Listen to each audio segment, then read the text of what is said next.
बिस्मिल्लाहिर्रहमानिर्रहीम।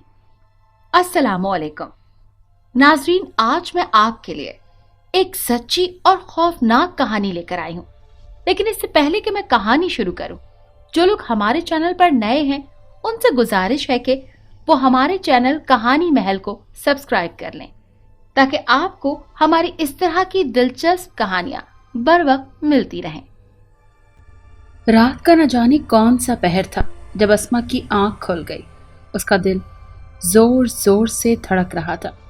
उसे हमेशा की ही तरह आज भी महसूस हो रहा था जैसे कि किसी ने उसे गहरी नींद से जबरदस्ती जगाया हो। उसने हाथ से माथे पे आया पसीना साफ किया और आहिस्ता से उठकर बल्ब का बटन दबाया। पल भर में पूरा कमरा रोशनी में नहा गया। उसने सुकून का सांस लिया, मगर ये सुकून भी आर्जी ही साबित हुआ। उसके कमरे की खिड़की जो कि बाहर की तरफ खुलती थी, वहां से खेत साफ नजर आते थे। उसने वहां नजर डाली तो वो खुली हुई थी और उसी लम्हे उसे एक तारीक साया अंदर आता नजर आया। डर के मारे उसकी चीख निकल गई। वो आहिस्ता आहिस्ता कांपते होंठों के साथ दुरूद शरीफ और आयतुल कुर्सी का विर्द करने लगी। मेरे साथ ये पहली बार हरगिज़ नहीं हो रहा था। मुझे आज भी अच्छी तरह याद है जब मैं 15 साल की थी और नहम जमात में पढ़ती थी। मेरे 2 भाई और 2 बहनें थीं।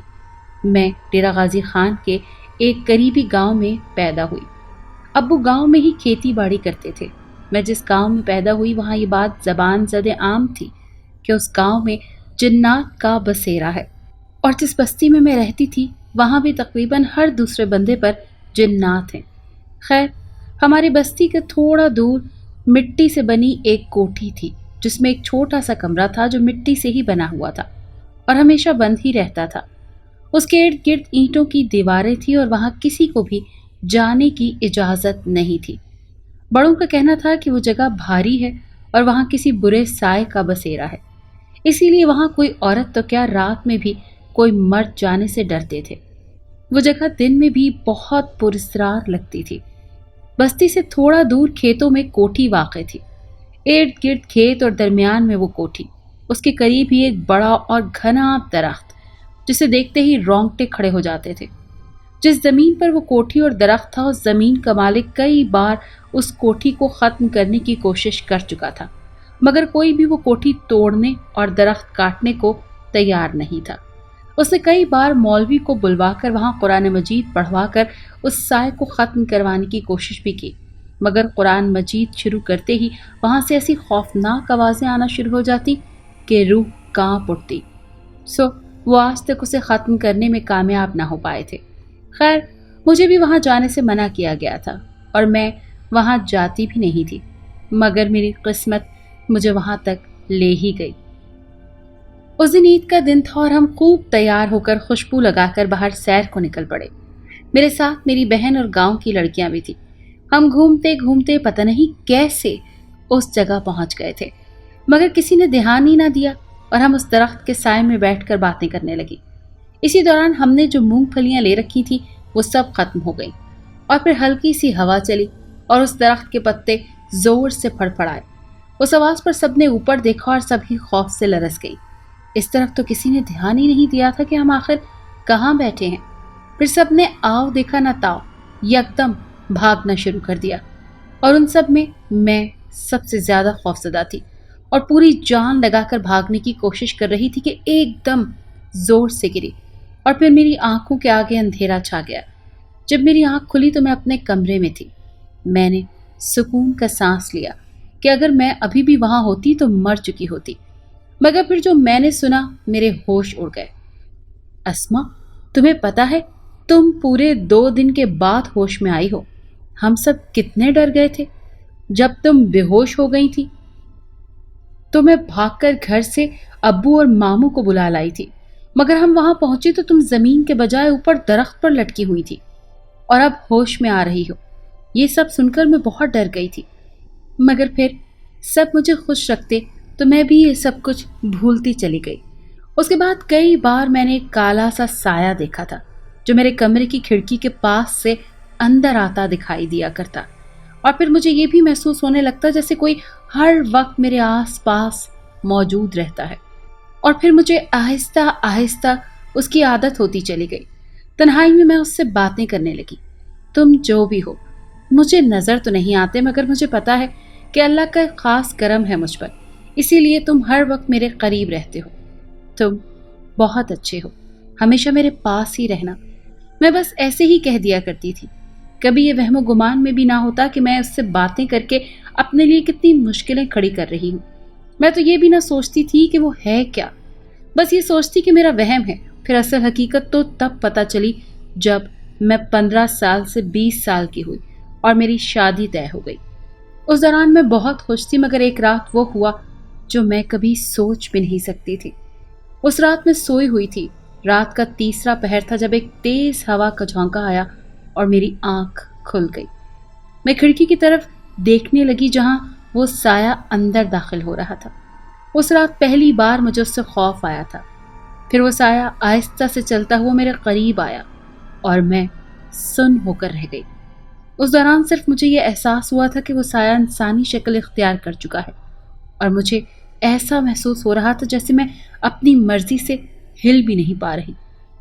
پھر میں نے خود کو کہتے سنا تھا، تم ہمیشہ سے میرے ساتھ رہے ہو اور میں صرف تمہاری ہوں۔ پھر وہ اسی راستے سے باہر نکل گیا جیسے آیا تھا۔ اگلی صبح میری طبیعت عجیب سی تھی، نہ کھانے میں دل لگا اور نہ ہی گھر کے کسی کام میں۔ پتہ نہیں کیسے، مگر اب مجھے یہ احساس ہو گیا تھا کہ کچھ تو ہے میرے ساتھ۔ میں نے یہ بات اب تک کسی سے نہیں بتائی تھی۔ اگلی رات پھر وہی ہوا، مگر اب یہ بات چھپی نہیں رہ سکتی تھی اور پورے گھر کو میری کیفیت پتہ چل گئی تھی۔ اس رات بھی میں اپنے کمرے میں اپنی چھوٹی بہن کے ساتھ سوئی ہوئی تھی، کیونکہ اب بقول اماں کے تیری شادی ہونے والی ہے، اسی لیے اب اکیلی نہ سویا کر۔ رات کا نہ جانے کون سا پہر تھا جب کھڑکی کے کھلنے کی آواز آئی اور میری دونوں آنکھیں کھل گئیں۔ دل زور زور سے دھڑکنے لگا اور میں ڈر سے کانپنے لگی، مگر میں آہستہ سے اٹھی اور کھڑکی کے سامنے جا کھڑی ہوئی۔ رات کے اندھیرے میں وہ کوٹھی اور درخت دکھائی تو نہ دیے، مگر وہ دونوں میں آسانی سے دیکھ سکتی تھی۔ نہ جانے کیسے مجھے ایسا لگا جیسے کوئی مجھے اپنی طرف کھینچ رہا ہو۔ میں آہستہ سے مڑی اور بنا پلکیں جھپکائے گھر سے باہر نکل کر کھیت کی طرف چلنے لگی۔ اس کے بعد مجھے تو کچھ یاد نہ رہا، مگر میری بہن نے بتایا کہ اس کی آنکھ کھل گئی تھی اور اس نے کھڑکی سے مجھے کھیتوں کی طرف جاتے دیکھا۔ وہ سب کو جگا کر میرے پیچھے لے آئی۔ میں آہستہ سے اس درخت کے نیچے گئی اور اس کے گلے لگ گئی۔ گھر والے یہ دیکھ کر بہت ڈر گئے۔ سب نے مل کر مجھے اتنے زور سے کھینچا، مگر پتہ نہیں مجھ میں اتنی طاقت کہاں سے آ گئی تھی کہ میں 1 انچ نہ ہلی۔ پھر میں زمین پر بیٹھ کر زور زور سے ہنستی ہنستی بے ہوش ہو گئی۔ صبح آنکھ کھلی تو کچھ یاد نہ تھا، مگر میرے جسم کی ہڈی ہڈی درد کر رہی تھی۔ صبح ہی ابو پیر جی کو بلا لائے۔ ان بابا کا نام تو مجھے یاد نہیں، مگر وہ بہت ہی قابل ہستی تھے۔ پورا گاؤں ان کی بہت عزت کرتا تھا۔ خیر، اسی صبح یہ ظاہر ہو گیا کہ میرے اوپر کوئی سایہ ہے۔ گھر والے بہت پریشان ہو گئے تھے اور میرے سسرال والے، جو کہ رشتے میں میرے پھوپھا پھوپھی تھے، وہ بھی بہت پریشان تھے۔ جب تک یہ ظاہر نہیں ہوا تھا کہ میرے اوپر سایہ ہے، تب تک میں اتنی نہیں ڈرتی تھی، مگر اب تو ہر موڑ پر میرے ساتھ ساتھ تھا، اور اب میں پہلے جیسی اسما نہیں رہی تھی۔ اب تو میں کوئی 100 سال کی بیمار بوڑھی دکھائی دینے لگی تھی۔ واش روم جاتی تو لائٹ چلی جاتی، کچن میں جاتی تو والدہ دکھائی دینے لگتی، کبھی ایک کونے پر کبھی دوسرے کونے پر۔ پھر وہ پیر جی آئے اور انہوں نے بتایا کہ سادگی سے میرا نکاح کر دینا چاہیے۔ چونکہ پھوپھی کو بھی سب پتا تھا، اسی لیے وہ بھی کچھ پریشان ہو گئی۔ پھر ابو نے منت کی کہ میری جوان بیٹی ہے، اس طرح برباد ہو جائے گی۔ بالآخر پھپھو مان گئی، اور اس طرح جمعرات کی شام کو میرا سادگی سے نکاح کر کے رخصتی کر دی گئی۔ کہا تو یہ گیا تھا کہ شادی ہوتے ہی مجھے تمام مسائل سے چھٹکارا مل جائے گا، مگر ایسا کچھ نہ ہوا۔ شادی کی پہلی رات جو کئی دعاؤں اور مرادوں کے بعد آتی ہے، شادی جیسے رشتے کے بارے میں سوچتے ہی دل میں میٹھی سی لہر دوڑ جاتی ہے، مگر میں جانتی تھی کہ کچھ تو ہوگا، اور پھر وہی ہوا۔ سہیل جو ہی میرے قریب ہوئے، یک کے بعد دیگرے 3 تھپڑ ان کے منہ پر پڑے، اور پھر ہر دفعہ یہی ہوا۔ اس وقت مجھے خود سے زیادہ سہیل پر ترس آ رہا تھا۔ अगली सुबह पीर जी खुद तशरीफ लाए और सब सुनते ही वो गहरी सोच में डूब गए और अगले दिन आने का कहकर चले गए। अगले दिन वो आए थे तो उनके साथ एक और भी पीर थे और साथ में कुछ गांव के मर्द भी थे।